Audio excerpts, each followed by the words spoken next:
la majorité des personnes que je retrouve ici, tous on se connaît très bien. Je ne suis pas un visiteur, je suis un fils de la maison. Amen. Amen. Amen. Bien aimé, on se connaît quelque part, je me souviens. Je ne sais pas où. Il est où le frère Dali, le pasteur Dali? Il ne voit pas. Non, il n'est pas. Ah d'accord. Je suis accompagné de mon frère qui est pasteur, le pasteur Freddy Mbomba. Il est juste là derrière. Si on peut l'acclamer, on peut le recevoir.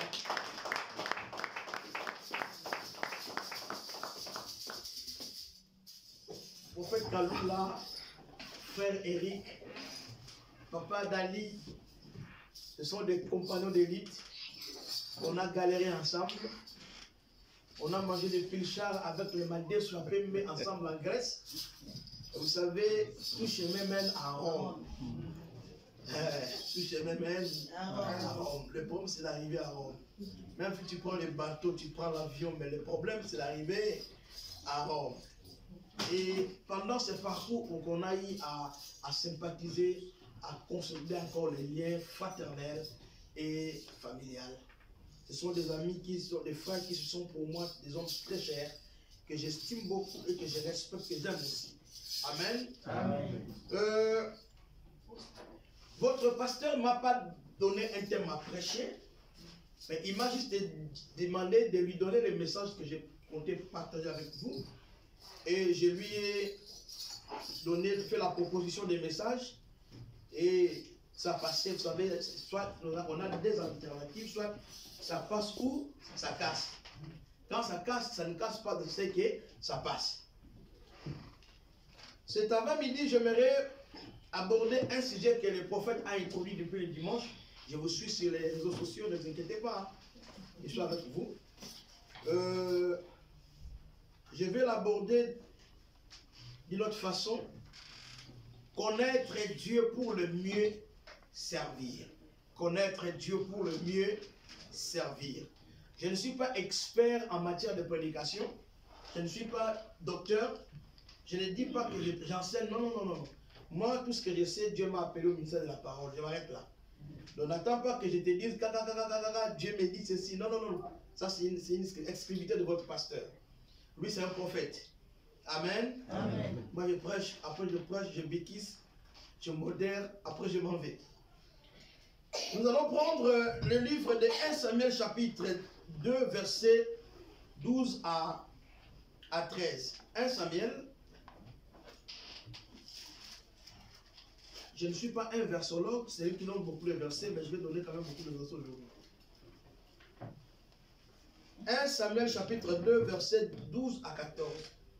Je vais lire 1 Samuel chapitre 2, versets 12 à 14.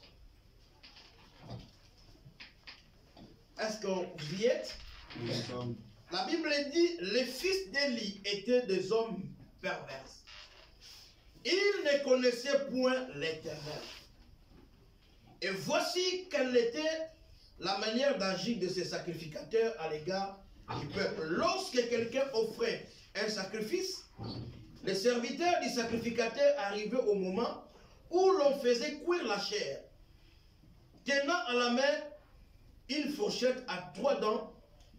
Ils piquaient dans la chaudière, dans les chaudrons, dans la marmite ou dans les pots. Et tout ce que la fourchette amenait, les sacrificateurs le prenaient pour lui. Parole du Seigneur. Amen.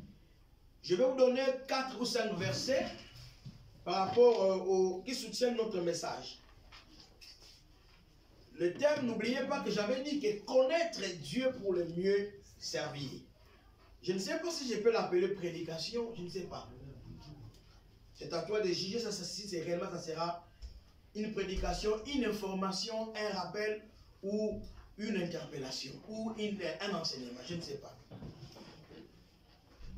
Le verset que nous venons de lire commence par le fils d'Élie. Qui était Élie? Élie était sacrificateur. Et Élie, c'est lui, il fut sacrificateur au temps de Anne, la mère de Samuel, la Bible dit qu'il avait des enfants, des fils. Et ces fils, la Bible dit qu'ils ne connaissaient point l'Éternel. Et la Bible commence à décrire, que Dieu te bénisse. J'étais juste tout à l'heure. Et la Bible décrit tout ce qu'il faisait. Vous savez, les problèmes que nous rencontrons aujourd'hui dans nos églises, dans notre communauté, c'est parce que les gens servent l'Éternel, mais en réalité, ils ne les connaissent pas. La Bible dit, les fils des sacrificateurs Élie ne connaissaient point Dieu. Tu peux naître dans une famille où papa est archi mono-bishop, maman est archi-prophétesse titulaire, mais cela ne te donne pas le droit d'être serviteur de Dieu.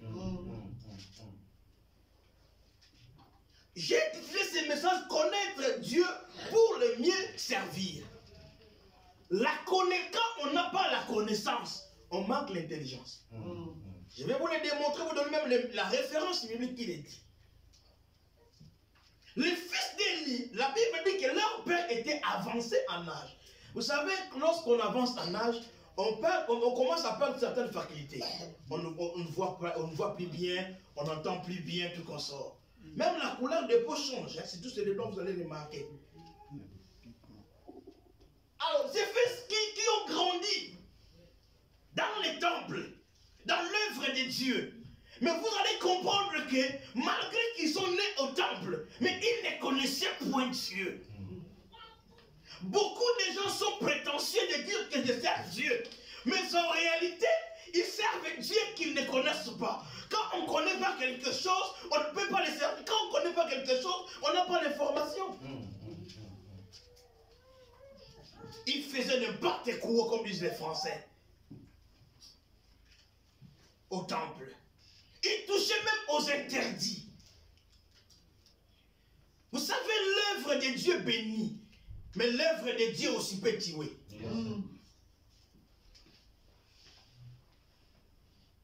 Ma démarche cet avant-midi, je suis venu interpeller quelqu'un. Je suis venu pour t'encourager. Parfois, tu étais découragé de servir Dieu. Mais j'aimerais te dire que peut-être que tu as eu des dégoûts suite au comportement. Vous savez, je vais ouvrir une parenthèse. Les réseaux sociaux ne sont pas des cultes. Je ne te dis pas de suivre les messages dans le Facebook, YouTube. Mais j'aimerais te dire, l'église n'a rien à voir avec Facebook. Yes. Le fait que tu es tout le temps connecté au Facebook, cela te poussera à faire une comparaison entre ton pasteur avec celui qui prêche aux réseaux sociaux. On ne peut pas servir Dieu sans les connaître, bien-aimés. Non, je suis très sérieux. C'est comme si c'est le dernier niveau de sérénité que je dispose à moi. Nous avons toujours des problèmes. Dans nos églises, en France, les églises dites communauté, la communauté congolaise. Quand les gens viennent à l'église, ils viennent en famille. Lorsqu'il y a un problème, la femme dit, parce que souvent, la porte d'entrée pour détruire les misères d'un pasteur, ce sont les femmes.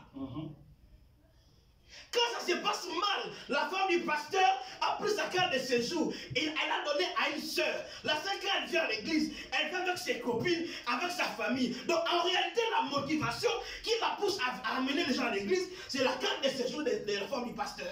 Le jour où il y a des problèmes, la femme du pasteur lui dit qu'on a dépassé les niveaux, alors on ne pourra plus continuer à travailler avec des personnes avec la carte de séjour, et elle vient plus à l'église. Elle prend tout le monde. Tout la moitié à ça. Donc tu venais à l'église, mais en réalité, tu ne connaissais pas Dieu. Non, tu ne connaissais pas Dieu. Tu peux faire des longues prières. Vous savez quoi, les pharisiens, ils faisaient des longues prières. Quand ils priaient, Seigneur, regarde-moi. Et lui, il est là. Moi, je gêne. Moi, je prie. Moi, je donne les dîmes. Mais en réalité, donner la dîme, prier beaucoup, gêner, ne te donne pas le droit de connaître Dieu. Yes. Quand on ne connaît pas Dieu, que tu pries beaucoup, tu deviens un religieux. Tu deviens un religieux. ma réalité, on nous parle. Quelqu'un qui a la connaissance de Dieu, quand son pasteur tombe dans la publicité, il ne fuit pas l'église. Il va porter sa corde devant l'Éternel pour dire Seigneur, c'est l'homme de Dieu que tu nous as donné. Il a besoin d'être relevé. Ce n'est rien l'appeler. Mais quand on n'a pas la connaissance de Dieu, quand un homme de Dieu trébuche, je ne parle plus à cette église-là. D'ailleurs, c'est une église de Congolais. Il n'y a pas une église de Congolais. Jésus a dit à Pierre, tu es Pierre. C'est cette pierre que je bâtirai mon église. En grec, il voulait dire quoi? Il voulait dire tu es roc. Sur les rochers, je bâtirai mon église. Cela veut dire quoi? Jésus, c'est lui le rocher des âges. Il va s'asseoir sur les rochers. La Bible dit, Salomon est en train d'expliquer, il dit, il y a 4 choses que je ne comprends pas. Il parle de la tasse de l'aigle. Après, il dit, la trace des serpents sur les rochers. Cela veut dire, quand les serpents passent sur les rochers, ils laissent des traces. Alors Jésus est venu, il a trouvé Pierre. Il a compris que les rochers, les serpents étaient passés sur les rochers. Il a laissé une trace. Quand il vient, qu'est-ce qu'il fait? Jésus va s'asseoir sur les rochers, là où les serpents avaient laissé une trace. Car, aïe, my God, ce n'est pas ce que je voulais prêcher ce matin. Aïe, aïe, aïe, aïe.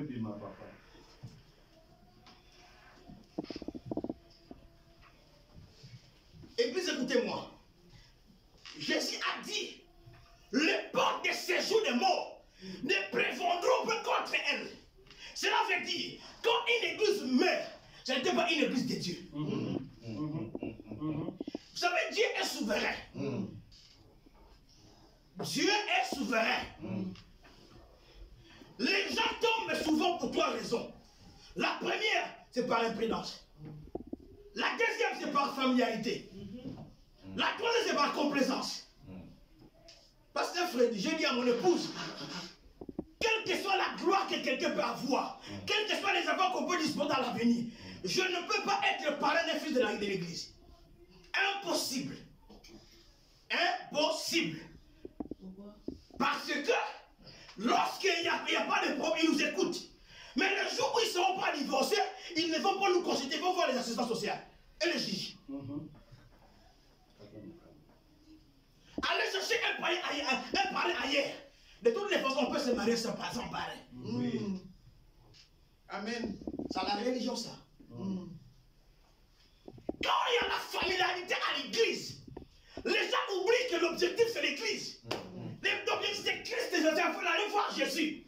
Le pasteur là, il était un intermédiaire qui nous aide à voir Jésus. Les Grecs ont quitté la Grèce pour aller voir Jésus. Lorsqu'ils arrivent, ils vont dire à Alexandre, nous voulons voir Jésus. Quand nous venons à l'église, le pasteur est là pour nous montrer Jésus par autre chose. God bless you. On ne fait pas ici qu'on est sa père, non. Je viens pour voir Jésus. Amen. Les gens viennent à l'église par habitude, par la coutume. Il y a des gens même quand il a des nouvelles chaussures, des nouveaux costumes. Tous les dimanches, il est fidèle au poste. C'est bien. Mais ça, tu ne connais pas bongo. Mais tu n'as pas hypocrite. Les fils des sacrificateurs ne connaissaient point Dieu. Écoutez, c'est que le livre de Samuel toujours nous dit, je suis dans le livre de, excusez-moi, je vais porter mes lunettes, je ne suis pas aveugle, mais c'est l'âge qui est avancé. 1 Samuel chapitre 3, je vais prendre le verset 7, le verset 6 à 7, 6, 1 Samuel, 2 Samuel plutôt, oh là là, 2 Samuel, chapitre 6. Verset 7. Tu vas te retrouver ici. 2 Samuel, chapitre 6, à partir du verset 6 à 7. Quelqu'un peut nous dire ça? Oui, l'Éternel s'est mis en colère contre Uza. Et Dieu le frappa sur place à cause de sa faute. Uza mourit. Uza mourit là. Amen. À côté du coffre de Dieu. Amen. Usa. Excès de zèle. Non, dis-lui excès de zèle. Excès de zèle. Excès de zèle. Excès de zèle. Quand on n'a pas la connaissance de Dieu, on va toucher quand l'âge va tomber. Tu sais pas que c'est interdit de toucher à l'âge. Tu peux travailler à l'église, venir à l'église. Tant que le pasteur ne t'a pas confié la responsabilité de gérer l'argent de l'église, n'y va pas. Usa excès de zèle. À l'église, on n'a pas une banque ici. À l'église, on ne fait pas le lit qu'elle à l'église. Si tu veux le lit qu'elle en dehors de l'église. L'église est un endroit où Dieu a pu les racheter. Il a pris les bazombo, il a pris les bayandi, il les a mis tous ensemble. Et quand ils viennent à l'église, ils s'oublient que je suis Mouyandi, je suis Mungala. Mais ils disent je suis chrétien, enfant de Dieu, né de Dieu. Yes. Le bœuf ont bouché l'âge. L'âge voulait tomber. Uza n'a pas mal fait. Uza s'est approché pour soutenir l'âge. Mais l'Éternel a vu la motivation de Uza. Dieu a vu qu'il y avait un excès de zèle. Vous savez comment on reconnaît les Congolais et les Angolais en France? Les Congolais de Brazzaville, ils portent plusieurs couleurs. Les Congolais de Kinshasa, quand ils portent les pantalons, les chemises, les t-shirts, ils doivent avoir les dessins. Les Congolais, les Angolais, les Angolais d'origine, hein, Congolais par transition. Quand ils arrivent en Europe, vous savez comment on les reconnaît, surtout les femmes. Les mèches doivent être colorées. Et quand tu discutes avec eux, ils connaissent tout. Je ne dis pas tous les Angolais, hein. Je parle des Congolais. Uza, notre estimé bien-aimé, Uza a voulu soutenir l'arche. Uza ne savait pas que dans l'arche, il y avait la présence de Dieu. On ne soutient pas Dieu. Dieu est infaillible. Il ne tombe pas. La Bible dit, il n'a ni ombre de variation. Il ne change pas. Il est le même. Hier, il était Elohim. Aujourd'hui, il est Elohim. Demain, il sera Elohim. Il reste le même. Même quand il fait froid, Dieu reste le même. Quand il fait chaud, Dieu reste le même. Vous a dit, je vais soutenir les lâches. Dieu a compris la mauvaise motivation. Tu donnes l'argent à l'église parce que tu es bien avec le prophète. Le jour où le prophète va t'engueuler, tu donnes plus les enfants dans l'église. Tu es un religieux. Tu ne connais pas Dieu. Uza, excès de zèle. Dis-le, Uza, excès de zèle. Usa, excès de zèle. Lorsqu'on ne connaît pas Dieu, on n'a pas la connaissance de Dieu, on va mélanger. Tu vas croire qu'il faut coucher avec toutes les sœurs de l'église. Parce qu'on ne connaît pas Dieu. Tu vas confondre ta femme avec les filles de l'église. Lorsque tu ne connais pas Dieu, tu vas te permettre d'appeler un pasteur de l'église. Quand il vient, tu achètes un billet, tu lui réserves un hôtel, tu prends une sœur de lui, tu lui dis, va coucher avec cet homme. Et je vous dis des réalités. Je ne parle pas des Maroc, ici en France, dans la région parisienne. Qu'est-ce que c'est fait? Lorsque tu n'as pas la connaissance de Dieu, le prophète a soukoulé ma fitamila. Moi aussi. Quand tu n'as pas la connaissance de Dieu, le prophète va te dire, je vais coucher avec toi pour te donner les enfants. Or que c'est faux, c'est archi faux. La Bible dit, tu me serviras. Je bénirai ton père. Je bénirai ta nation. Et il n'y aura ni une femme stérile, ni une femme qui apporte. Le problème, c'est que c'est un Dieu que je connais. Et quand je sers Dieu, ma tabi, c'est là, mais le plus d'aller, à couper sa ngabana.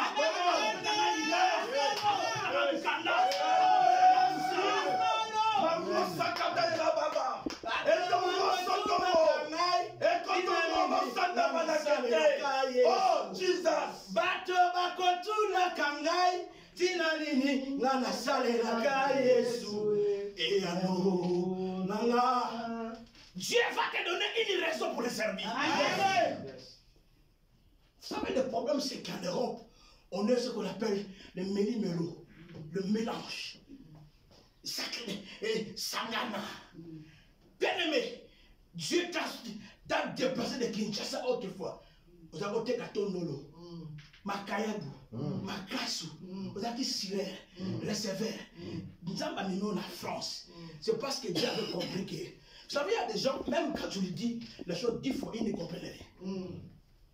Ils ne comprennent rien. Vous savez, quand on n'a pas la connaissance, on manque l'information.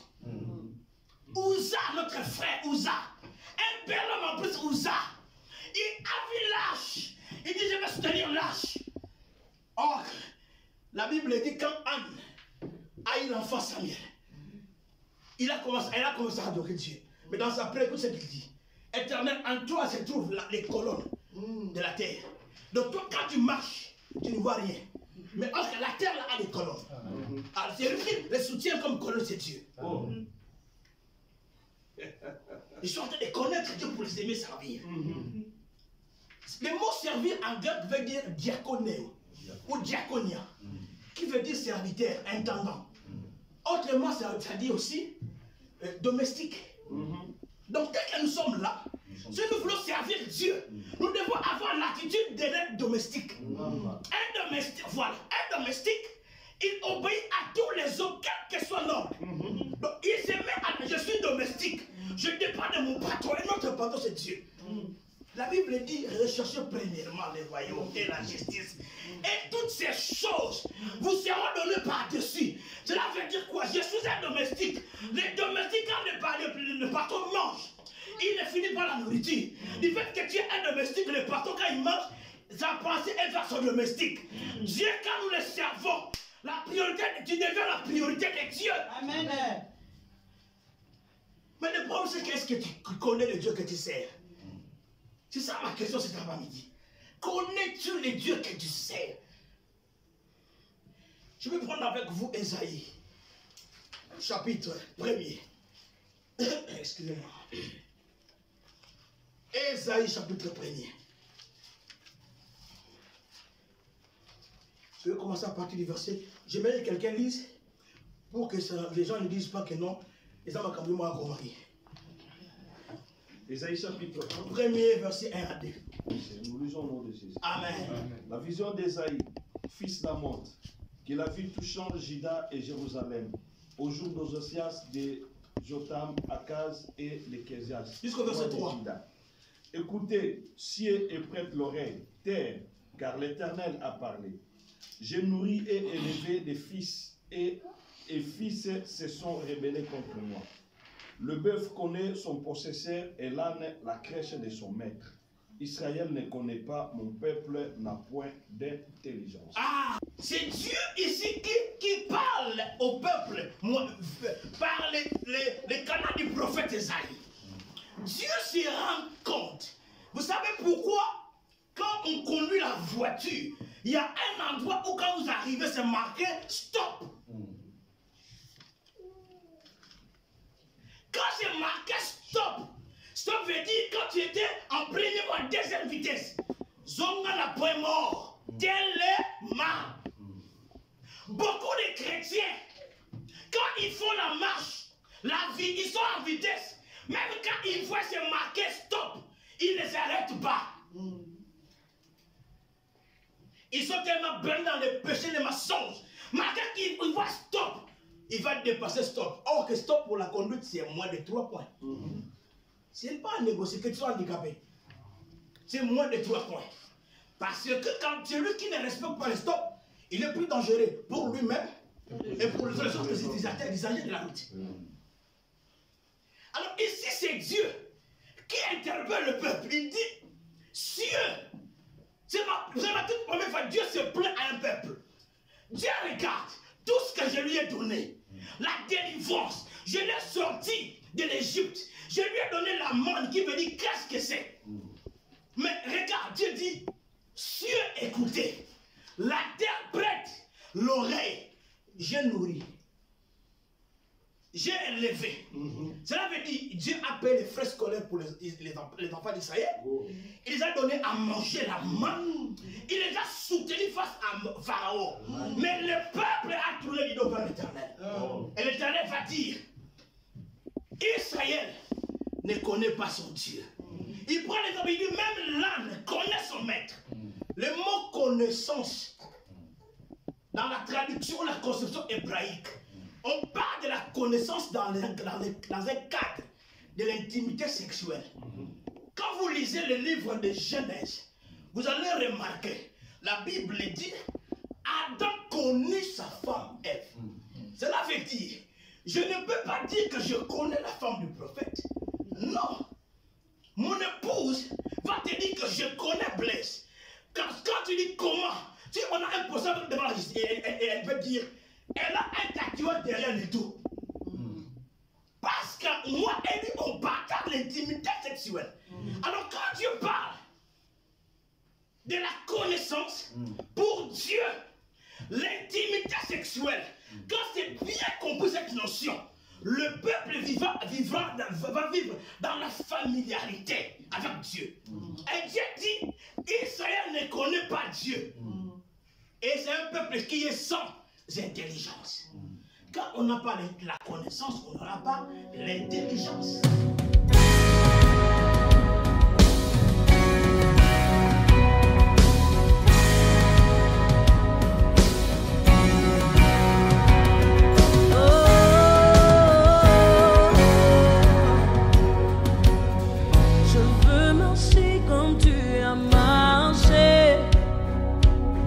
Je veux aimer comme tu as aimé, sur la route malgré les coups. Tu n'as pas répondu aux injures, alors qu'on crachait sur ta figure. Tu as méprisé les clous, quand tu m'as aimé plus que tout.